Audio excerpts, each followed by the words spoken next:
ಇಂದೇ ಡೌನ್ಲೋಡ್ ಮಾಡಿ ಮತ್ತು ನಿಮ್ಮ ನೆಚ್ಚಿನ ಶೋಗಳನ್ನ ಆನಂದಿಸಿ. ಏನ್ ವಿಜಯಾಂಬಿಕಾ, ಇಷ್ಟೊತ್ತಲ್ಲಿ ನನ್ನನ್ನ ನೆನೆಸ್ಕೊಂಡು ಕಾಲ್ ಮಾಡ್ಬಿಟ್ಟಿದ್ಯಾ? ಓಹೋ, ಅಲ್ಲ ಮನೆಯವರೆಲ್ಲ ಬೀದಿಗೆ ಬೀಳೋ ಹೊತ್ತಾದ್ರೂ ನಿನ್ ಕತ್ತು ಮಾತ್ರ ಇನ್ನೂ ಕಮ್ಮಿ ಆಗಿಲ್ಲ ಅಲ್ವಾ? ಏನ್ ಮಾತಾಡ್ತಿದ್ಯಾ ನೀನು? ನನಗೆಲ್ಲ ಗೊತ್ತು ಕಣೆ.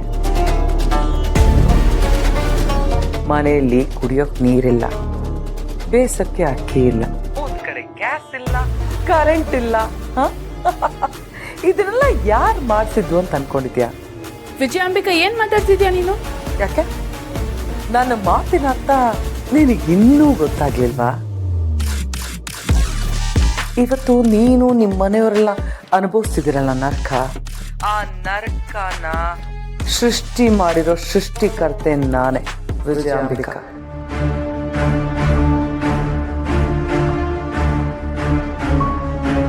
ಹಾ, ಇಷ್ಟಕ್ಕೆ ಎಲ್ಲ ಮುಗೀತು ಅಂತ ಅನ್ಕೋಬೇಡ, ಇದು ಬರೀ ಶುರು ಅಷ್ಟೇ.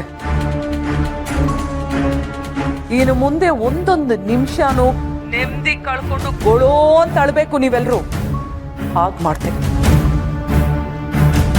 ಅಪ್ಪಿ ತಪ್ಪಿ ಒಂದು ವೇಳೆ ನರಕದಲ್ಲಾದ್ರೂ ನೀವು ಒಂದ್ ಸ್ವಲ್ಪ ನೆಮ್ಮದಿಯಾಗಿರ್ಬೋದು. ಅದೇ ವಿಜಯಾಂಬಿಕಾ ದೃಷ್ಟಿ ಬಿತ್ತು ಅಂದ್ರೆ ನೆಮ್ಮದಿಯಾಗಿರಕ್ ಸಾಧ್ಯನೇ ಇಲ್ಲ. ವಿಜಯಾಂಬಿಕಾ, ಹಾರಾಡ್ಬೇಡ. ಏನೀಗ ನೀನ್ ಹೋಗಿ ವೀರು ಹೇಳ್ತೀಯಾ ಇದನ್ನೆಲ್ಲ ಮಾಡಿಸ್ತಿರೋದು ವಿಜಯಾಂಬಿಕಾ ಅಂತ? ಹೋಗ್ ಹೇಳ್ಕೊ ಹೋಗು. ಏನೇನೋ ಎದುರಿಸಿದಿನಂತೆ, ಇದೆಲ್ಲ ನನಗ್ ಯಾವ ಲೆಕ್ಕ? ಅಷ್ಟಕ್ಕೂ ಇದನ್ನೆಲ್ಲ ಹೇಳೋದಕ್ಕೆ ನಿನ್ ಹತ್ರ ಸಾಕ್ಷಿ ತಾನೇ ಏನಿದೆ ಹೇಳು? ನೀವು ಯಾವ ಅಧಿಕಾರಿಗಳ ಹತ್ರ ಹೋಗಿ ಹೇಳಿದ್ರು ಇದೆಲ್ಲ ನಮಗ್ ಗೊತ್ತಿಲ್ಲ ಅಂತ ನಾಟಕನೇ ಆಡೋದು. ಅವರೇ ಹೇಳಿದ್ರಲ್ಲ, ಪೈಪ್ ಹೊಡೆದೋಗಿದೆ, ವೈರ್ ಸುಟ್ಟು ಹೋಗಿದೆ, ಆಕ್ಸಿಡೆಂಟ್ ಆಗಿದೆ, ಅದು ಇದು ಅಂತ. ಇದೆಲ್ಲ ಆದ್ಮೇಲೂ ಇಷ್ಟೆಲ್ಲ ಮಾಡಿಸಿದ್ದು ವಿಜಯಾಂಬಿಕಾನೆ ಅಂತ ನಿಮ್ಮ ಅಪ್ಪನ ಹತ್ರ ಹೋಗಿ ಹೇಳ್ತೀಯಾ? ಸಾಧ್ಯನೇ ಇಲ್ಲ. ಇದನ್ನೆಲ್ಲ ನೀವೇ ಅನುಭವಿಸ್ಬೇಕು.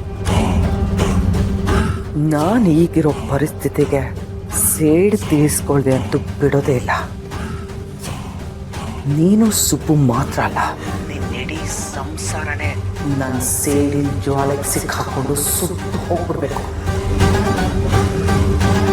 ವಿಜಯಾಂಬಿಕಾ, ಅಷ್ಟಕ್ಕೂ ಇಂಥ ಮಾತುಗಳು ಆಡಬೇಕಾಗಿದ್ದು ನಾವು, ನೀನಲ್ಲ. ನೀನೀಗಾಗಲೇ ಸಿಗಾಕೊಂಡು ಸುಟ್ಟು ಕರೆಕ್ಲಾಗೋಗಿದೆ. ಅಂಥದ್ರಲ್ಲಿ ನೀನು ನಮಗೆ ತೊಂದರೆ ಕೊಡ್ತೀಯ? ನೋಡು ವಿಜಯಾಂಬಿಕಾ, ನೀನ್ ಅದ್ ಏನ್ ಮಾಡ್ತೀಯೋ ಮಾಡು. ಅದನ್ನ ನಾವು ಅಪ್ಪನ ಹತ್ರ ಹೇಳೋ ಅವಶ್ಯಕತೆ ಇಲ್ಲ. ಅದನ್ನ ನಾನು ಸುಬ್ಬನೇ ಎದುರಿಸ್ತೀವಿ. ಇದು ನಾವು ನಿನಗ್ ಹಾಕ್ತಿರೋ ಸವಾಲು. ವಿಜಯಾಂಬಿಕಾ, ಧರ್ಮಕ್ಕೂ ಅಧರ್ಮಕ್ಕೂ ಯುದ್ಧ ಆದಾಗ ಯಾವ್ದು ಗೆದ್ದಿರೋದು ಅಂತ ಪುರಾಣದಿಂದಲೂ ನಾವು ನೋಡ್ಕೊಂಡ್ ಬಂದಿದ್ದೀವಿ. ಅನ್ಯಾಯ ಮಾಡಿ ಗೆಲ್ಬೋದು ಅಂತ ಅಂದ್ಕೊಂಡಿದ್ರೆ ಅದು ನಿನ್ನ ಅಂತ್ಯಕ್ಕೆ ದಾರಿ ಅಂತ ಅರ್ಥ. ಸೋಲಕ್ ಸಿದ್ಧವಾಗಿರು, ನಿನ್ ಕಡೆಗಾಲ ಹತ್ರ ಬಂದಿದೆ.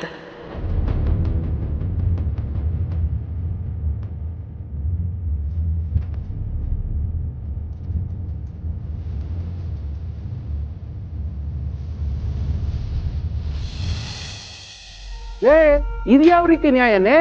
ಇವನು ಕೆಲಸ ಹೋಯ್ತು ಅಂತ ಅವಳು ಯಾಕೆ ಕೆಲಸ ಬಿಡಬೇಕು? ಹಗಲು ರಾತ್ರಿ ಓದಿ ಕಷ್ಟಪಟ್ಟು ಕೆಲಸ ಪಡ್ಕೊಂಡಿದ್ದಾಳೆ ನನ್ನ ಸೊಸೆ. ಅದೆಲ್ಲ ನನಗೆ ಗೊತ್ತಿಲ್ಲ. ಇವಳಿಗೆ ಕೆಲಸ ಅಧಿಕಾರ ಮುಖ್ಯ ಆದ್ರೆ ಗಂಡನ್ ಬಿಡ್ಲಿ, ಇಲ್ಲ ಗಂಡ ಮುಖ್ಯ ಅನ್ನೋದಾದ್ರೆ ಕೆಲ್ಸನ್ ಬಿಡ್ಲಿ. ಆಗ ಒಪ್ಕೋದು ಇವಳು ನಿಜವಾಗ್ಲೂ ನನ್ನ ಮಗನ ಪ್ರೀತಿ ಮಾಡ್ತಿದ್ದಾಳೆ ಅಂತ.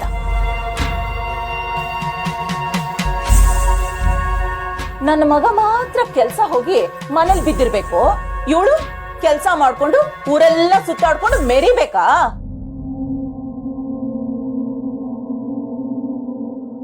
ನಾಳೆಯಿಂದ ಇವಳು ಕೆಲ್ಸಕ್ಕೆ ಹೋಗಬಾರ್ದು. ಇವಳು ನಿಜವಾಗ್ಲೂ ನನ್ನ ಮಗನ ಕಡೆ ಗಣಿಸಿಲ್ಲ ಅನ್ನೋದಾದ್ರೆ ಇವಳು ಕೆಲಸ ಬಿಟ್ಟು ಮನೇಲಿರ್ಬೇಕು. ನನ್ನ ಮಗನ್ಗೆ ಜೊತೆಯಾಗಿ ನಿಲ್ತೀನಿ ಅನ್ನೋದಾದ್ರೆ ಇನ್ನು 3 ದಿನದಲ್ಲಿ ತನ್ನ ಕೆಲ್ಸಕ್ಕೆ ರಾಜೀನಾಮೆ ಕೊಡ್ಬೇಕು. ನನ್ನ ಮಗನ ಜೊತೆ ಮನೇಲಿದ್ದು ಅವನಿಗೆ ಜೊತೆಯಾಗಿರ್ಬೇಕು.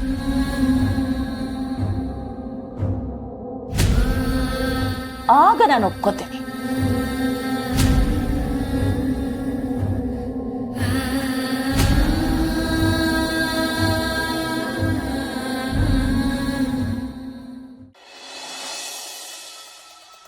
ಅಪ್ಪ, ಅಮ್ಮ, ಅಕ್ಕ,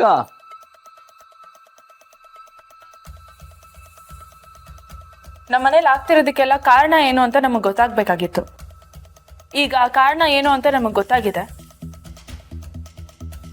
ಯಾರು ಹೆದರ್ಕೊಳ್ಳೋ ಅವಶ್ಯಕತೆನೇ ಇಲ್ಲ. ನಮ್ಮನೇಲಿ ಆಗ್ತಿರೋ ಸಮಸ್ಯೆಗಳನ್ನ ನಾವು ಬೇರೆ ದಾರಿಯಲ್ಲಿ ಬಗೆಹರಿಸ್ಕೋಬೇಕು. ಏನೋ ಹಾಗಂದ್ರೆ? ಈಗ ನಮ್ಮ ಮನೇಲಿ ಕರೆಂಟ್ ಇಲ್ಲ ಅಲ್ವಾ, ಪರವಾಗಿಲ್ಲ, ಪಕ್ಕದ ಮನೆಯಿಂದ ಲೈನ್ ಇಳಿಸ್ಕೊಳ್ಳೋಣ. ಕರೆಂಟ್ ಬಿಲ್ ಅವ್ರ ಜೊತೆ ಶೇರ್ ಮಾಡಿದ್ರೆ ಆಯ್ತು. ಮತ್ತೆ ನೀರ್ದು? ನೀರಿನ ಟ್ಯಾಂಕರ್ ತರಿಸ್ಕೊಳ್ಳೋಣ. ಇನ್ನು ಕುಡಿಯೋ ನೀರಿಗೆ ಕ್ಯಾನ್ಗಳು ತರಿಸ್ಕೊಳ್ಳೋಣ. ಸಿಲಿಂಡರ್ ಇಲ್ವಲ್ಲ ಮೇಡಮ್ ಅವರೇ, ಅಡುಗೆ ಹೇಗೆ ಮಾಡೋದು? ನಾನು ಪ್ರೈವೇಟ್ ಸಿಲಿಂಡರ್ ತೊಗೊಂಬರ್ತೀನಕ್ಕ. ಹಾಗೆ ಮನೆಗೆ ಏನೇನು ದಿನಸಿ ಐಟಮ್ ಬೇಕೋ ಅದು ಎಲ್ಲ ತಂದ್ಬಿಡ್ತೀನಿ. ಯಾರು ಯಾವುದೇ ಕಾರಣಕ್ಕೂ ಏನು ಯೋಚನೆ ಮಾಡ್ಕೊಳ್ಳೋ ಅವಶ್ಯಕತೆ ಇಲ್ಲ. ಮುಂಚೆ ಮನೆ ಹೇಗ್ ನಡೀತಾ ಇತ್ತೋ ಈಗಲೂ ಹಾಗೆ ನಡಿಬೇಕು. ನಮ್ ವಿರುದ್ಧ ಪಿತೂರಿ ಮಾಡೋರ್ಗೆ ಇದೇ ನಾವು ಕೊಡ್ತಾ ಇರೋ ಉತ್ತರ. ಅದೆಲ್ಲ ಸರಿ ಶ್ರಾವಣಿಯಮ್ಮ, ಇಷ್ಟಕ್ಕೆಲ್ಲ ಕಾರಣ ಯಾರು? ನಮ್ ವಿರುದ್ಧ ಪಿತೂರಿ ಅಂದ್ರಲ್ಲ, ಅದನ್ನ ಮಾಡ್ತಾ ಇರೋರು ಯಾರು? ವಿಜಯಾಂಬಿಕಾ.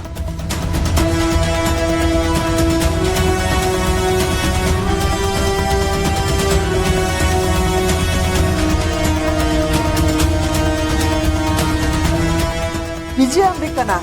ಅವಳಿಗೇನ್ ಬಂದಿರೋದು ದೊಡ್ಡ ರೋಗ? ಯಾಕೆ ಹಿಂಗೆಲ್ಲ ಆಡ್ತಿದ್ದಾಳೆ? ಯಜಮಾನ್ರ ಮುಂದೆ ಏನೋ ಮಾಡ್ಕೊಳಕ್ಕಾಗ್ಲಿಲ್ಲ, ಏಟ್ ಬಿದ್ದಿರೋ ಹಾವು ಬುಸ್ಕುಟ್ತಾ ಇದ್ದಾಳೆ. ಆ ಮನೇಲಿ ಏನು ನಡೀತಿಲ್ಲ ಅಂತ ಈಗ ನಮ್ಮನೆ ವಿಷಯಕ್ಕೆ ಕೈ ಹಾಕಿದಾಳ? ಅವ್ಳ ಕೈ ಮುರಿದು ಫೋನಲ್ಲಿ ಕೂರಿಸ್ಬೇಕು. ನಿಜ, ಅವಳಿಗೆ ಹೇಗ್ ಬುದ್ಧಿ ಕಲಿಸ್ಬೇಕು ಅಂತ ನನಗೆ ಗೊತ್ತು. ಅವಳಿಗೆ ಬುದ್ಧಿ ಕಲ್ಸೋಣ. ಆದ್ರೆ ಅವಳಿಗೆ ಏನೇ ತೊಂದರೆ ಮಾಡಿದ್ರು ನಾವು ಆ ತೊಂದರೆಗಳಿಂದ ಹೆದರ್ಕೋಬಾರ್ದು. ಎಲ್ಲ ಒಗ್ಗಟ್ಟಾಗಿ ಧೈರ್ಯವಾಗಿ ನಿಲ್ಬೇಕು. ಶ್ರಾವಣಿಯಮ್ಮ, ನೀವ್ ಯಾವ್ದಕ್ಕೂ ಚಿಂತೆ ಮಾಡಬೇಡಿ. ನೀವು ಚಾಮುಂಡೇಶ್ವರಿ ತರ ಮುಂದೆ ನಿಂತ್ಕೊಂಡ್ರೆ ಸಾಕು. ನಾವೆಲ್ಲ ಒಗ್ಗಟ್ಟಾಗಿ ನಿಮ್ ಹಿಂದೆ ಇರ್ತೀವಿ. ನಿಜ ಶ್ರಾವಣಿಯಮ್ಮ, ಅದೇನಾಗುತ್ತೋ ಆಗೇ ಬಿಡ್ಲಿ. ಅವಳು ಆ ಮನೆ ಇರೋದಕ್ಕೆ ಲಾಯ್ಕೋದಲ್ಲ. ಮೊದಲು ಅವಳನ್ನ ಆ ಮನೆಯಿಂದ ತೊಲಗಿಸ್ಬೇಕು. ನಮ್ಮ ಮನೆ ವಿಷಯಕ್ಕೆ ಕೈ ಹಾಕಿದ್ದಕ್ಕೆ ಅವಳಿಗೆ ಸರಿಯಾಗಿ ಶಾಸ್ತಿ ಆಗ್ಬೇಕು. ಅಬ್ಬಾ, ನೀವು ಇದಕ್ಕೆ ನಮ್ಮ ಜೊತೆ ಇರ್ತೀವಿ ಅಂತ ಹೇಳಿದ್ರಲ್ಲ, ಅಷ್ಟೇ ಸಾಕು.